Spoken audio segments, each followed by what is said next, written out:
Phone पर प्रेमी अपनी प्रेमिका से बातचीत कर रहा था, तभी दूसरी साइड से उसकी प्रेमिका कह रही थी कि मैं अब तुमसे शादी नहीं करूंगी, मैं तो शादी तुम्हारे दोस्त से करूंगी जो तुम्हारा जिगरी यार है।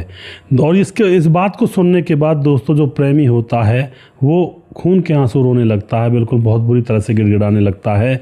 मगर वह फिर भी प्रेमिका बार बार यही कह रही थी कि मुझे तुम में कोई इंटरेस्ट ही नहीं है, मैं तो तेरे दोस्त के साथ शादी करूंगी, उसी के साथ घर बसाऊंगी। मगर वह बार बार यह कह रहा होता है कि मेरे घर वालों ने मेरी कहीं और शादी फिक्स कर दी है, मैं उस शादी को नहीं करूंगा अगर तुम मुझसे शादी कर लेती हो।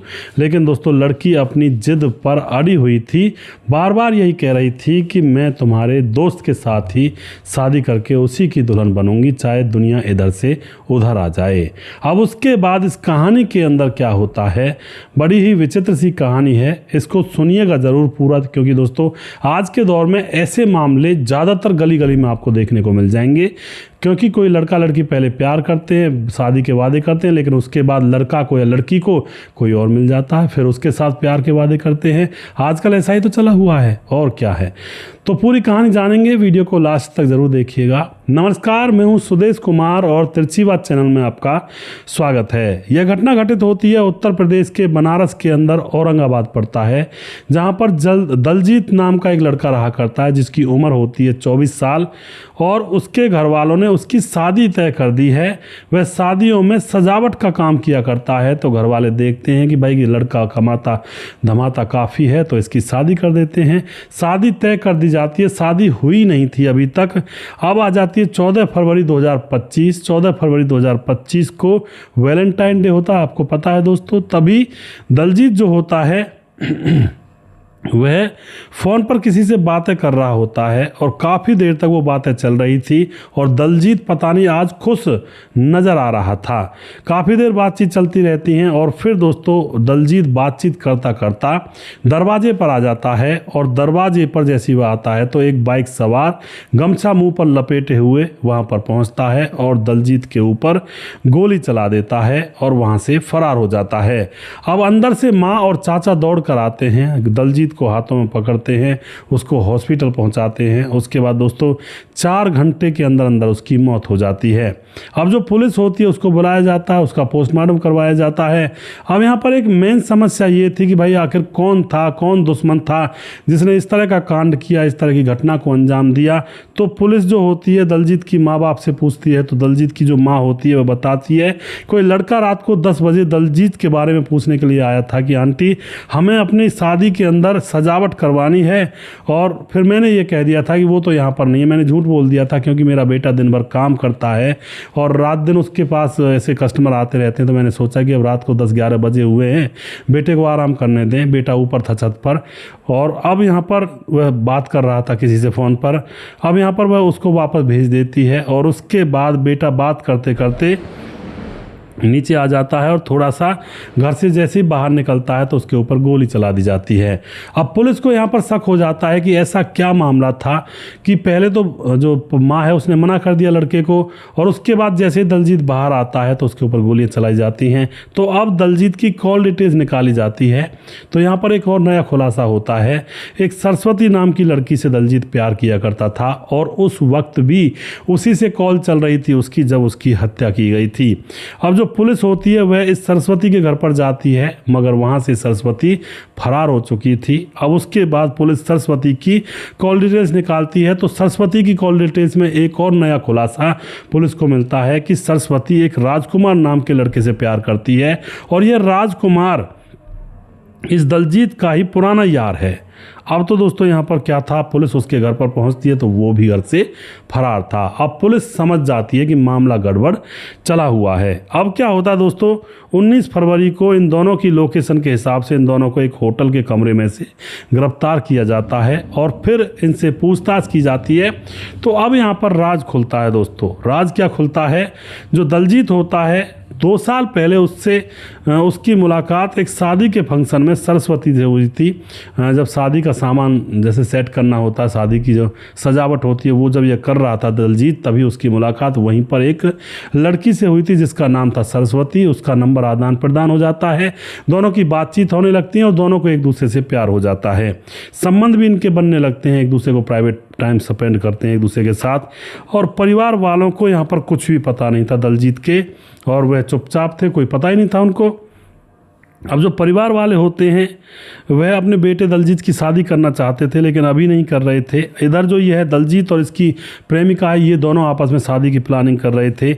मगर अब जो प्रेमिका होती है दलजीत से कहती है कि शादी कर लो अब, तो दलजीत कहता है कि अभी रुक जाओ, पैसों का इंतजाम कर लो पहले, फिर उसके बाद धूमधाम से हम शादी करेंगे। इस तरह से शादी को टालता जा रहा था। अब क्या होता है दोस्तों, 1 साल गुजर जाता है। 1 साल गुजरता है तो जो सरस्वती होती है उसको अब अपने ही प्रेमी दलजीत के एक दोस्त जिसका नाम होता है राजकुमार, उससे प्यार हो जाता है, क्योंकि राजकुमार अमीर था, उसके पास पैसे वैसे अच्छे थे, घर मकान सब कुछ अच्छा था। तो अब सरस्वती को लगता है कि उससे तो अच्छा उसका दोस्त है, पैसे भी काफ़ी हैं, वो तो पता नहीं कब पैसे कमाएगा, कब शादी करेगा, कैसा घर में रखेगा, क्या करेगा पता नहीं। अब तो यहाँ पर दोस्तों सरस्वती जब राजकुमार से प्यार करती है तो सरस्वती एक दिन फ़ोन करके बोलती है दलजीत से कि दलजीत तुम तो शादी करोगे ही नहीं, तुम्हारे पास तो टाइम नहीं है, पैसा भी नहीं है। दलजीत पूछता है क्या बात हो गई, तो वह प्रेमिका कहती है सरस्वती कि मैं अब तुम्हारे दोस्त राजकुमार से शादी करूंगी, उसके पास पैसा भी है, टाइम भी है, और बड़ी मीठी मीठी बातें करता है, क्योंकि इसका अफेयर चल चुका था राजकुमार के साथ। अब दलजीत कहता है ये तुम क्या बात कर रही हो, और फिर दोस्तों यह बात करना बंद कर देती है सरस्वती, फ़ोन बंद कर देती है। ना ही फ़ोन उठाया करती दलजीत का, और ना ही उससे बातचीत किया करती। अब दलजीत उदास रहने लगता है, और फिर अब इधर दलजीत का जो परिवार वाले थे वो दलजीत की सगाई तय कर देते हैं, उसकी शादी की तारीख फिक्स कर दी जाती है। दलजीत अपने घर वालों को बताता नहीं है कि क्या फ़ायदा बताने से, जब मेरी प्रेमिका ही शादी करने के लिए तैयार नहीं है, तो जैसा घर वाले कहेंगे ऐसा कर लूँगा। मगर दोस्तों आपको पता है अंतर्मन में एक कीड़ा कुलबुलाता है, जिसको लगता है किसी को, भाई मेरी प्रेमिका ने मुझे ऐसे कैसे छोड़ दिया, ऐसा नहीं हो सकता, ये तो बहुत गलत किया उसने। इस तरह से वह बार बार फ़ोन करता सरस्वती के पास, लेकिन वह फ़ोन नहीं उठाती है। अब यहाँ पर क्या होता है दोस्तों, दलजीत सरस्वती के पास मिलने के लिए चला जाया करता, जहाँ पर वह कहीं जाया करती थी नौकरी वगैरह के लिए, तो उसको रास्ते में घेर लेता, उसके ऊपर शादी का प्रेशर करने लगता है कि नहीं तुम्हें मुझसे शादी करनी होगी। अब उसकी प्रेमिका इतनी परेशान हो जाती है कि अब उसकी प्रेमिका उसी के दोस्त जिसका नाम राजकुमार होता है, जिससे वह प्रेमिका प्यार करती है, नया प्रेमी जो उसका होता है, उससे कहती है कि तुम्हारे दोस्त ने तो मेरी नाक में दम कर रखा है, इसको रास्ते से हटाना होगा, तभी जाकर हमारा रास्ता साफ हो पाएगा। और फिर यह राजकुमार के साथ मिलकर सरस्वती पूरी प्लानिंग करती है, और 14 फरवरी को सरस्वती ने फ़ोन किया दलजीत के पास। अब तक वह फ़ोन नहीं किया करती थी, लेकिन आज जब फ़ोन किया तो दलजीत को बहुत ज़्यादा अच्छा लगता है, और काफ़ी देर तक बातचीत करती है, और फिर उससे पूछती रहती कहाँ हो, मम्मी कहाँ है, पापा कहाँ हैं, तो उसको बताता मैं अब छत पर हूँ, मैं अब आंगन में हूँ। और वह कहती है फिर तुम बाहर निकल जाओ ना थोड़ा सा, क्योंकि यहाँ पर मम्मी पापा सुन लेंगे क्या होगा। अब तो दोस्तों यह उसकी बातों में आ जाता है। इधर सरस्वती ने पहले ही अपने नए प्रेमी राजकुमार को बाइक लेकर, बंदूक उसके जेब में थी, उसको वहाँ पर फील्डिंग पर लगाया हुआ था, वो पहले भी पूछ कर गया था घर में कोई है, कहाँ पर गया है दलजीत। तो अब दोस्तों जैसे ही दरवाजे से बाहर निकलता तो राजकुमार तुरंत इसके ऊपर फायर कर देता है, और वहाँ से भाग जाता है, और अपनी प्रेमिका को लेकर के फरार हो जाता है, और होटल में आराम से स्टे करते हैं ये लोग। इस तरह से दोस्तों यहाँ पर यह हत्याकांड हुआ था। दोनों प्रेमी प्रेमिका जेल में हैं, और जो पहला प्रेमी था दलजीत, उसकी जान चली गई है, वो अब इस दुनिया में नहीं है, वो भगवान के पास है। इस तरह का प्यार है आजकल, ये कोई प्यार व्यार तो है नहीं, सिर्फ वासना और हवस का खेल है। अपनी अपनी वासना और हवस पूरा करते हैं लोग। प्यार तो अलग ही चीज़ होती है। प्यार में तो जो प्रेमी होता है अपनी प्रेमिका के लिए, और प्रेमिका होती है अपने प्रेमी के लिए, कोई ऐसी वैसी बात सोच ही नहीं सकते। उनको बस ये है कि चलो ठीक है मुझसे शादी ना करेगी, लेकिन ये खुश रहे, वो होता है असली प्यार। लेकिन आज के दौर में तू मेरी है, मेरी नहीं तो किसी की नहीं होने दूंगा, वो एक धड़कन फिल्म ज़्यादा देख रखी है लोगों ने, इसलिए ये कांड करते हुए घूमते हैं। दोस्तों आपको क्या लगता है, आप अपनी राय कमेंट बॉक्स में लिख सकते हैं और अपनी राय दे सकते हैं। वीडियो के लास्ट में कुछ भाइयों के नाम लेना चाहूँगा जो हमारे वीडियोस को देखते हैं। शरद कुमार कमेंट करते हैं, उसके बाद मनोज श्रीवास्तव जी लगातार कमेंट करते हैं, और सद्दाम अंसारी हैं, शशि मंडल हैं, जसराम माकवाना कमेंट करते हैं, धीरज बनवाल लगातार हमारे वीडियोज़ पर कमेंट करते रहते हैं। और आप कमेंट किया करें धीरज भाई, जिससे कि मैं पढ़ सकूँ। और मुकेश कुमार यूपी तरासी से कमेंट करते हैं, ताराचंद शर्मा कमेंट करते हैं, समाधान पाटिल जलगांव महाराज से कमेंट करते हैं, जैनुद्दीन अंसारी लगातार कमेंट करते हैं, और उसके बाद नरेंद्र कुमार कमेंट करते हैं, उसके बाद सुजीत कुमार कमेंट करते हैं, गुरु प्रसाद राजपुत्र कमेंट करते हैं, उसके बाद नरेंद्र कुमार कमेंट करते हैं बहादुरगढ़ हरियाणा से, और जी प्रवीण बघेल दोबारा से समाधान पाटिल जलगांव महाराज से कमेंट करते हैं, और उसके बाद हमारे साथ नरेंद्र कुमार कमेंट करते हैं, देवेंद्र कुमार फरीदाबाद से कमेंट करते हैं, और उसके बाद हमारे साथ कमेंट करते हैं जी मोनू जैन, कमेंट करते हैं और उसके बाद लगातार बने रहते हैं और हमारे साथ कमेंट करते रहते हैं छगनदास खाडावन राजस्थान से, और खेमराज भाटी गुज्जर चिट्टी जीबी नगर यूपी 16 से कमेंट करते हैं। और उसके बाद हमारे साथ कमेंट करते हैं धीरज बनवाल, लगातार बने रहते हैं, भाई का बहुत धन्यवाद करता हूँ। वनराज नामदेव को लगातार कमेंट करते हैं और राम मोहम्मद यासीन लाहौर पाकिस्तान से कमेंट करते हैं।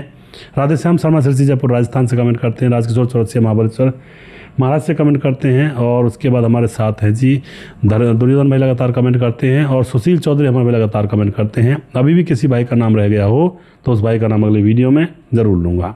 अगला वीडियो बहुत जल्दी फिर से लेकर आऊँगा, तब तक आप खुश रहें, सावधान रहें। जय हिंद, जय भारत।